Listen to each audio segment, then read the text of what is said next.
Bismillah. Assalamualaikum warahmatullahi wabarakatuh. Alhamdulillahi hamdan katsiran thayyiban mubaraka fik mubaraka alaihi kama yuhibbu rabbuna wa yarda. Asyhadu an la ilaha illallah wa asyhadu anna Muhammadan abduhu wa rasuluh. Bagaimana kabarnya anak-anak soleh dan soleha? Semoga kalian baik-baik saja dan tetap dalam lindungan Allah Azza wa Jalla. Jika ada yang sakit, semoga Allah Azza wa Jalla angkat penyakitnya dan memberikan kesembuhan yang sakitnya tidak datang kembali. Tetap semangat meskipun kalian belajar di dalam rumah. Tetap semangat berdoa kepada Allah Ta'ala agar pandemik ini cepat berakhir dan tetap menjaga kebersihan dimanapun kalian berada. Dan jangan lupa memakai masker apabila akan keluar rumah. Sebelum memulai belajar, kita awali dengan membaca doa terlebih dahulu agar Allah Azza wa Jalla memberikan kemudahan dalam belajar dan memberikan kemuliaan terhadap ilmu yang kita pelajari. Allahumma inni as'aluka ilman nafi'ah wa rizqan thayyiba wa amalan mutaqabbalah. Baik, pelajaran kali ini masuk ke poin B, yaitu perjalanan Rasulullah SAW ke Madinah ya. Sebelumnya kita telah membahas poin A mengenai di Gua Sur ya. Bahwasanya kaum Quraisy, kita bahas sedikit ya sebelumnya, bahwasanya kaum Quraisy sangat menginginkan Rasulullah SAW untuk dibunuh ya. Sehingga Rasulullah SAW menghindari kejaran kaum Quraisy bersama sahabatnya yaitu Abu Bakar ya. Mereka berdua bersembunyi di Gua Sur ya.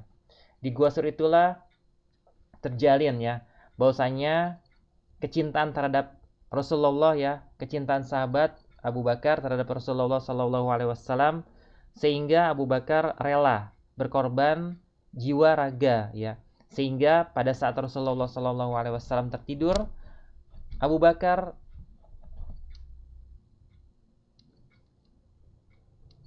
digigit atau disengat oleh kalajengking, tetapi beliau tidak mengusik binatang tersebut.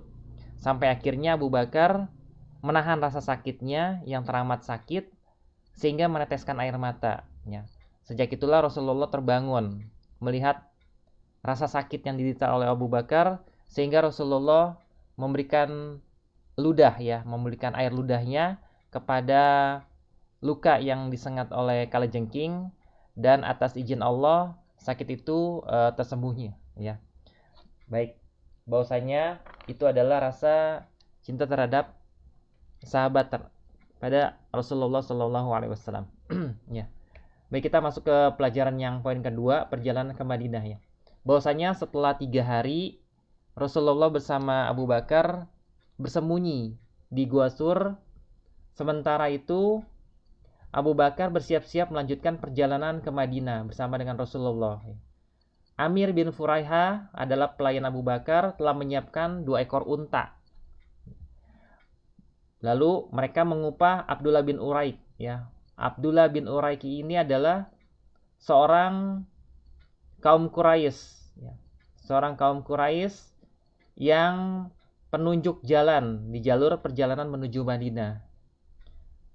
Dan Asma binti Abu Bakar radhiyallahu anha datang membawa makanan untuk bekal mereka berdua ya. Namun Asma pada saat memberikan makanan atau mengangkat makanannya kepada Abu Bakar sehingga ia terlupa akan ikatan talinya ya.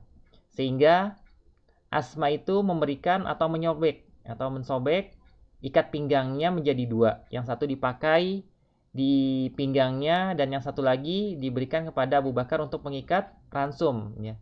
Mengikat ransum di untanya. Makanya Asma bin Abu Bakar radhiyallahu anha itu terkenal dengan Zatun Nitokain atau wanita yang memiliki 2 ikat pinggang. Jadi Rasulullah bersama Abu Bakar menempuh jalur yang jarang dilewati orang. Jalur itu adalah jalur arah selatan menuju Yaman, mengarah ke pesisir Laut Merah. Dalam perjalanan, Rasulullah bersama Abu Bakar dan juga sahabatnya bernama Amir bin Furaiha banyak sekali kejadian-kejadian yang dialami. Karena Abu Bakar biasa membonceng di belakang Nabi. Karena sosok Abu Bakar ini sudah dikenal oleh banyak orang. Sedangkan Rasulullah SAW masih jarang yang mengenal ketika itu ya. Di tengah perjalanan mereka bertemu dengan seorang laki-laki yang bertanya, "Hai Abu Bakar, siapakah orang yang ada di depanmu?" Lalu dijawab oleh Abu Bakar bahwasanya dia adalah orang yang menunjuk jalan padaku. Yang dimaksud adalah Rasulullah. Tapi apa yang dibicarakan atau yang dijawab oleh Abu Bakar bahwasanya Rasulullah adalah penunjuk jalan. Penunjuk jalan untuk menghindari perbuatan dusta itu dia berkata bahwasanya orang ini adalah penunjuk jalan yang benar ya. Kenapa Abu Bakar mengucap seperti itu? Karena Abu Bakar mengatakan demikian itu untuk menghindari dari perbuatan dusta. Dan dengan begitu Rasulullah tetap semangat karena dirinya tidak dikenali oleh orang. Dalam perjalanan menuju ke Madinah, ternyata ada seorang laki-laki yang berkuda yang sedang mengejar mereka. Siapa mereka? Adalah Suraqah bin Malik ya. Nah, Suraqah bin Malik ini telah berhasil menyusul Rasulullah dan Abu Bakar. Karena Suraqah bin Malik ini mendapat informasi dari salah seorang di desanya. Suraqah ini sangat tergiur dengan hadiah yang dijanjikan oleh kaum Quraisy apabila ia berhasil menangkap Rasulullah SAW. Tetapi Allah berkehendak lain. Pada saat Suraqah sudah mendekati Rasulullah SAW dan siap untuk menghujamkan senjatanya, tapi dengan izin Allah, padang pasir yang dipenuhi dengan debu yang tebal menggulung ke arah Suraqah, ya, sehingga Suraqah berteriak sekencang-kencangnya meminta pertolongan. Rasulullah segera berbalik untuk menolongnya dan akhirnya Suraqah dibantu oleh Rasulullah SAW. Itulah akhlak Rasulullah meskipun Suraqah ingin sekali membunuh Rasulullah SAW. Malah ia berterima kasih atas pertolongan beliau. Tapi Rasulullah SAW berpesan kepada Suraqah bahwasanya rahasiakan keberadaan aku dan Abu Bakar ini ya. Jadi jangan sampai ada yang mengetahui bahwasanya Rasulullah bersama Abu Bakar ingin pergi ke arah Madinah ya. Lalu Suraqah kembali ke desanya. Suraqah bertemu dengan segerombolan orang Quraisy ya, segerombolan orang Quraisy yang juga ingin mencari Rasulullah SAW. Tetapi apa yang dibicarakan oleh Suraqah pada saat bertemu dengan segerombolan orang Quraisy bahwasanya aku tidak melihat tanda-tanda keberadaan Muhammad ya. Begitu dan Suraqah pun segera berbalik pulang ya. Bahwasanya kenapa Suraqah berkata seperti itu kepada segerombolan orang Quraisy karena ia telah berjanji dengan Rasulullah bahwasanya rahasiakan keberadaan aku.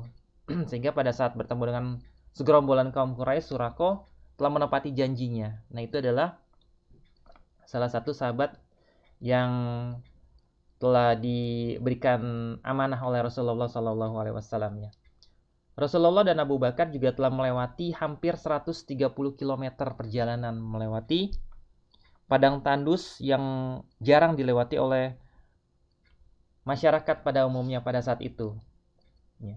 Setelah tiba di daerah Musyallah, ya di tepi daerah Kudait, beliau melewati tenda Ummu Ma'bad, ya tenda Ummu Ma'bad. Tenda Ummu Ma'bad itu adalah seorang wanita yang dikenal sabar, ulet, ramah, juga dermawan ya. Jadi seorang wanita itu setiap melewati tenda Ummu Ma'bad itu selalu dijamu dengan makanan yang ada di rumah wanita tersebut ya. Tapi disayangkan pada saat Rasulullah beserta Abu Bakar melewati tenda Ummu Ma'bad ya, domba Ummu Ma'bad itu tidak memungkinkan untuk dipotong pada hari itu. Karena kenapa? Badannya masih sangat kurus. Sedangkan domba-domba yang lain sudah tua dan tidak lagi mengeluarkan susu, tidak mengeluarkan air susunya. Tetapi Ummu Ma'bad sedih karena tidak dapat menjamu musafir yang melintas kemahnya. Ya. Tapi Rasulullah SAW meminta izin kepada Ummu Ma'bad, bolehkah aku memerah susu domba ini? Kata Rasulullah SAW. Lantas dijawab oleh Ummu Ma'bad, lakukanlah jika menurutmu susu ini dapat mengeluarkan ya dari tempat pengeluaran susu ini ya, dari tempat pengeluaran susu yang ada di kambing ini atau domba ini. Lalu Rasulullah sekejap mengusap-usap tempat pengeluaran susu tersebut di domba itu ya sambil membaca basmalah dan berdoa kepada Allah Azza wa Jalla. Dengan izin Allah, susu domba tersebut langsung mengembang penuh ya. Dengan mengembang penuh ya, tempat pengeluaran susu itu langsung mengembang penuh sehingga Rasulullah Shallallahu alaihi wasallam meminta bejana kepada Ummu Ma'bad untuk memenuhi susunya ya. Atas izin Allah, domba yang seharusnya atau yang pada umumnya sudah tidak akan mungkin keluar lagi, tapi karena atas izin Allah, Rasulullah dapat kembali mengeluarkannya ya, atas izin Allah. Baik. Lalu beliau meminta Ummu Ma'bad untuk meminumnya terlebih dahulu. Setelah itu diberikan kepada orang-orang di sekitar situ, di sekitar wilayah situ. Terakhir barulah Rasulullah meminumnya. Sebelum pergi, Rasulullah kembali memenuhi bejana dengan susu dan memberikan kepada Ummu Ma'bad ya. Belum lama Rasulullah pergi, suami Ummu Ma'bad pulang ya, kembali ke kemahnya dan merasa takjub karena di bejananya penuh dengan susu domba tersebut. Berkata suami Ummu Ma'bad, "Siapa yang memerah ambing domba ini?" Ya, padahal domba ini tidak mungkin lagi mengeluarkan susu. Lalu dijawab sama Ummu Ma'bad, dia adalah ya, dia menceritakan ciri-ciri Rasulullah sejelas-jelasnya ya. Berkata suami dari Ummu Ma'bad, tidak salah lagi, dia adalah orang yang dicari Quraisy ya, ujar suaminya. Agama laki-laki ini sering dibicarakan orang. Sebenarnya aku ingin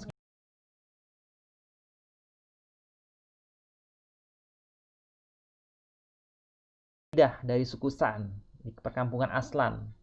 Sebenarnya Buraidah ini dari perkampungan San ini sudah mengenal atau sudah mendengar bahwa asalnya ihwal kedatangan Rasulullah SAW, dan ia juga ingin sekali menangkap Rasulullah beserta Abu Bakar karena hadiah besar yang telah dijanjikan oleh orang Quraisy ya.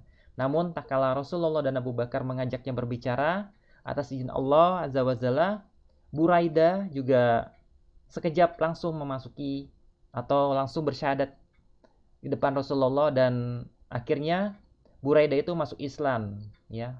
Masuk Islam dan diikuti oleh 70 orang pengikutnya. Itu adalah kuasaan Allah. Bahwasanya orang yang awalnya ingin menghancurkan Rasulullah, tetapi atas izin Allah malah kebaliknya ya. Sebaliknya Allah berikan hidayah kepada orang tersebut sehingga ia dapat mengenyam atau dapat menikmati agama Islam ini yang mulia. Baik. Itu saja yang dapat Bapak sampaikan untuk poin ini. Dengan perjalanan hijrah Rasulullah ke Madinah, untuk tugasnya saat ini belum ada. Insya Allah kalian dapat menyimak di pelajaran hari ini. Apabila ada perkataan yang salah atau masih ada kurang, Bapak mohon maaf. Kita tutup dengan doa kafaratul majlis. Subhanaka Allahumma wa bihamdika asyhadu an la ilaha illa anta astaghfiruka wa atubu ilaik. Assalamualaikum warahmatullahi wabarakatuh.